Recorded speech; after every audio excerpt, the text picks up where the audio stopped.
My name is Ava, and I made this 3D house. This is like grass, and then there's a chair, and this is the house. And I'm naming it Home Sweet Home because it's a house.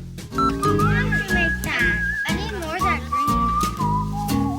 green. So the camp experience for our students are ranging from a different variety of classes that they'll go to. They do different instructors for each one.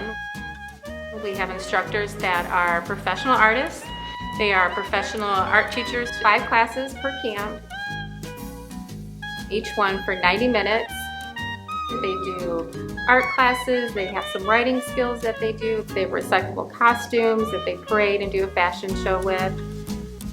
This is our second one for the summer, second camp for the summer. We did the theater camp back in June, and she's an artist, I feel like, at heart, so loved all the creativity, learning about space and the solar system, so I love the education with the creativity, and she had so much fun. Loved the teachers, loved the kids.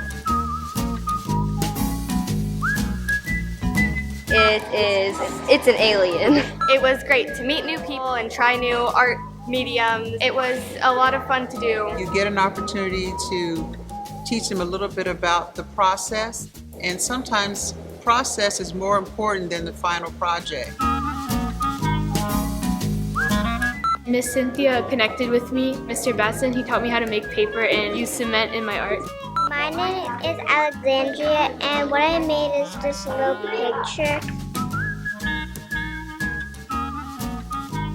I've been teaching at the Irving Arts Center summer camps for about 12 years. 10 years. Over 20-something years. 4 years. My 5th summer. 1995, past 23 years. It's a black, the purple one is a black hole.